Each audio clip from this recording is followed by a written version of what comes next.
Introducing to you first, coming out of the Twin J Transportation blue corner. This man is a wrestler. He has a fight record of 3 wins with 1 loss. He represents Evolve MMA.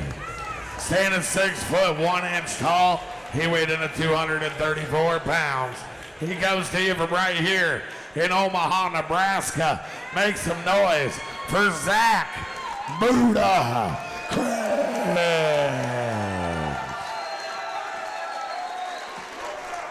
And now for his opponent coming out of the Nebraska Lottery red corner. This man is a boxer. Tonight he makes his MMA debut.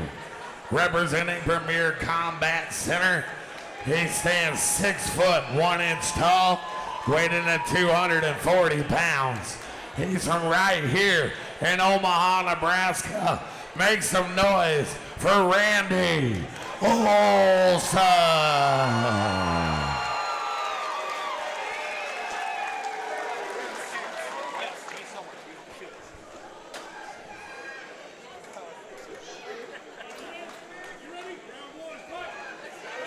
So we talked a little bit earlier about Fitz. We got Brandon Font still in the cage here. He's ref in the UFC. He's not been in the cage for a while. Yeah, so he just actually moved back. I don't know exactly. I know it's near Omaha. So that's one of the nice things, man. You get a ref like Brandon. Brandon's one of the refs, man, I trust. If I'm an amateur in the cage, I trust him wholeheartedly, at least safety-wise, okay? He knows the rules. That's a given, okay? He's had multiple pro fights. I mean, he was knocking on UFC door. But he also knows when guys are going to be done, okay? That's what I was going to say, is you've got a referee in there that has real cage experience, and you don't see that a lot. He's also going to be able to call this fight when it's in the gray area, okay? He's going to make the right call when it's, okay, do I let him go or do I stop it? All right? Dude goes to sleep, he's stone cold on the ground, you stop it. But at what point is it not defending yourself is the question. Brandon's going to be the one that's able to make that choice the best because he's been in this situation and he's watched more fights than probably most of this room. So we got a little bit of low blow there, it looks like. A little break in the action. Good job, Randy. So yeah, if you're a fighter and Brandon Font steals your ref, I feel safe being in the cage, at least as far as the ref's concerned. That was your jab. So rules with the low blow, they're always separate, give the guy time to recover. He typically has 5 minutes. First rule is we replay it, usually. But, yeah, you get your 5 minutes, so it just depends on how bad it is. You know, sometimes, oh, good trip. Caught Zack on his own trip. Man, maybe Randy goes to the ground. But maybe Randy wants to be on the ground. You want to get rid of that headlock. I'm starting to bridge in, not this way. Zack is going the wrong way. I want to get that right arm down, get that elbow in. I'm starting to shrimp in. Now he's turning the right way. I was going to say, he's almost giving him his back there if he just pushes forward on that. So Zack Krebbs in his corner, and then Anthony Kellen. Anthony Kellen's got, I don't know how many fights, but I know he had 20 plus as an amateur. He's probably about 15 to 20 as a pro. So a lot of success recently, so he's got experience in his corner too. Randy coming out of Premier, so you know he's got experience too. So you got 2 experienced corners. Good grapevine from Randy. Liking the ground game, man. Well, I do find it interesting. He's got Jose Campos in the corner for the boxing, but he's got Derek Minner, who's very much a wrestler. I mean, to be fair, you got a guy that's the assistant boxing coach. So, I mean, as far as an amateur goes, he should be fine in a cage as far as striking.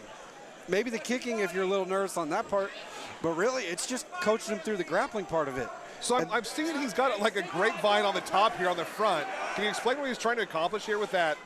I mean, typically you see that from the back. What does he got going on here? So right here, he's keeping Zack pinned. He's not really at risk to get rolled. However, you sacrifice the ground and pound for the most part. He'll get some short shots. I'm sure Randy's got power. But at a certain point, you want to get rid of those grapevines. Now, if you feel like your guy's a little, especially at heavyweight, like you're going to get rolled or something, go to your grapevine. Buy time, okay, rest.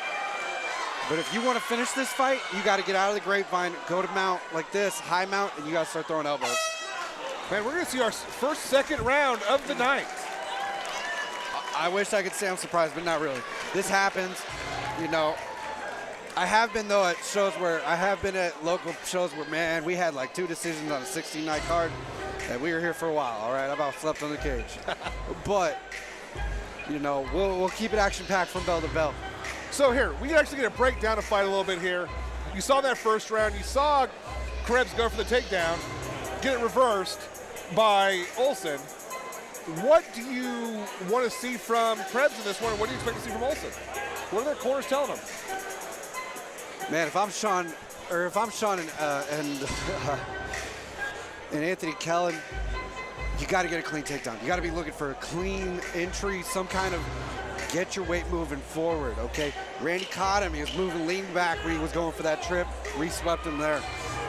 You know, all right, let's get ready for round let's two. do this again, man. You got a good, maybe he's got the strength advantage. Now they know who's stronger, okay?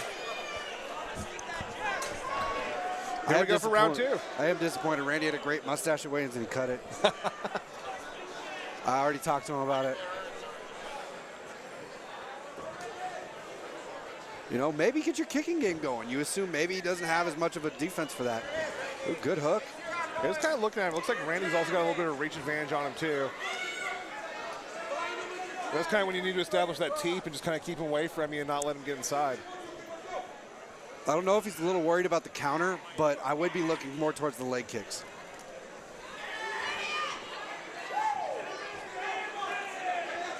I mean, that's the one thing that can neutralize a boxer. Especially if they're in a boxing stance, you can take out that front leg and get rid of that advantage that they have.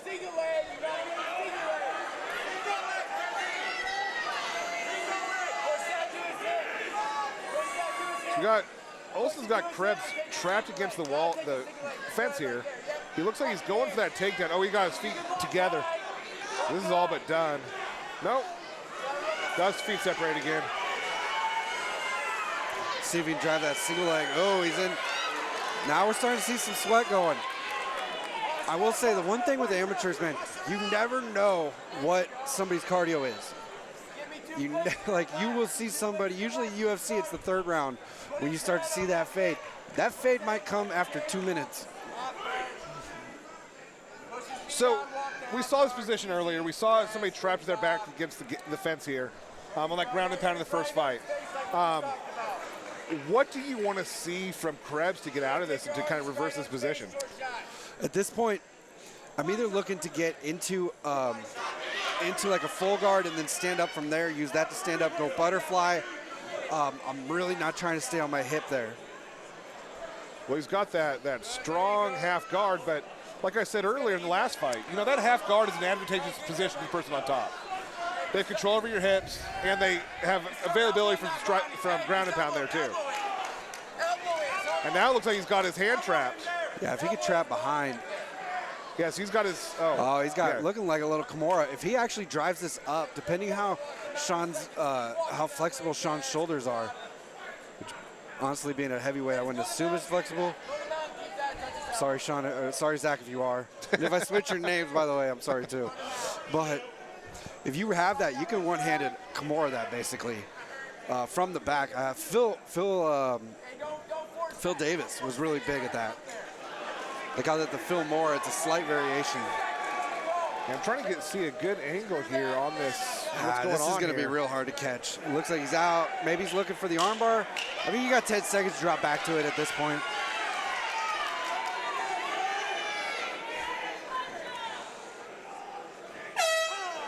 Man, I almost there at the end would have liked to have seen him take his back and try to work from there.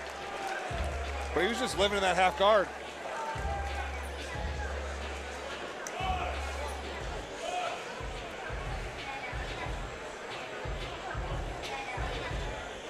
So I'm assuming we got Olson up 2 rounds to nothing in this, pretty handily. How can Krebbs come out and win this fight? The negative is I don't see that he got the leg kicks in early, okay? I would be looking, if he would have got more damage with the leg kicks, okay, now I'm looking maybe a leg kick finish.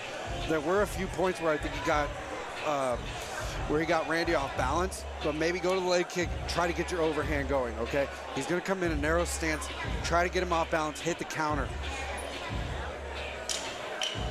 My game plan for Zack coming in would have been wrestling. Wrestling hasn't been paying off, okay? All right, but if you can find a fans, clean make some takedown, noise for round go for 3. it. Whatever it is, it's got to be big. And as the clock starts to go, we got to be going into Hail Mary mode on your strikes. And how often, so you train on a regular basis, how often do you train for that Hail Mary? I mean, I try to at least always have something in my back pocket that that I can use just in case. Hey, like this.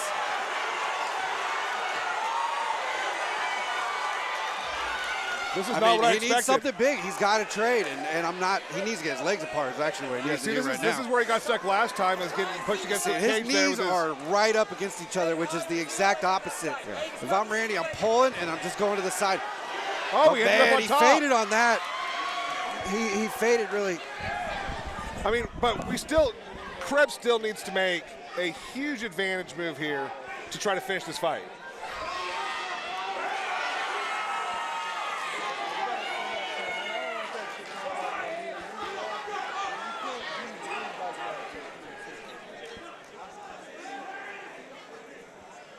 Taking a little bit of pausing the action there for a lost mouthpiece.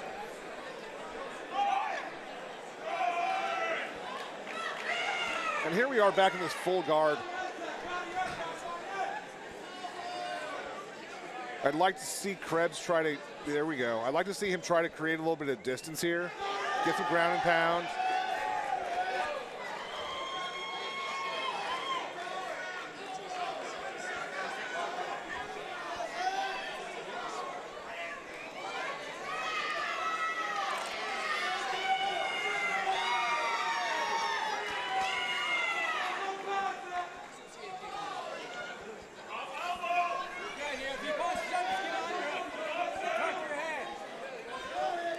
Krebbs really needs to be going after that Hail Mary that we were talking about earlier. He's got to try to get some good strikes on in the inside here, and he's got to try to finish this thing. Laying there is just not gonna do enough for him.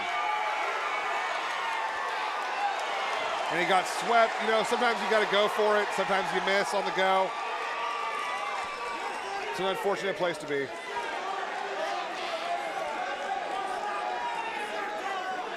I would not be surprised to see Olson just kind of do enough work to stay here and try to finish this fight right here.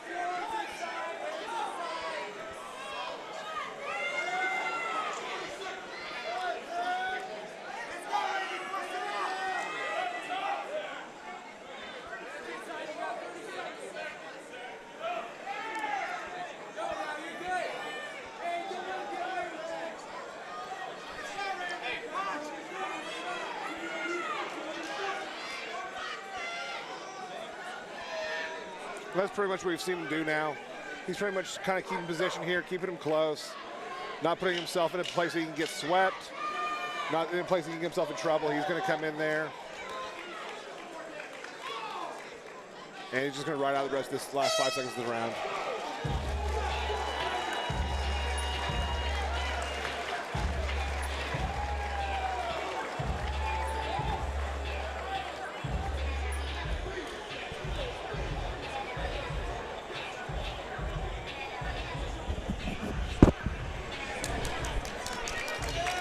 I mean, Solo's got to go to a decision, right? Right. Well, no, it's like when you're away. I was talking a little bit about, you know what? When he got swept, you know, he had to go for something. He had to do something, laying there, keeping the distance.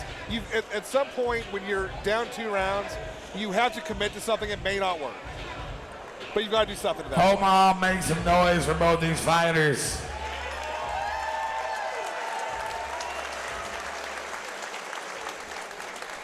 And I do think that Olson lost that last round.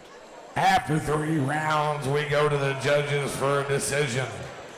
All 3 judges score the fight 29-28 for your winner by unanimous decision, Randy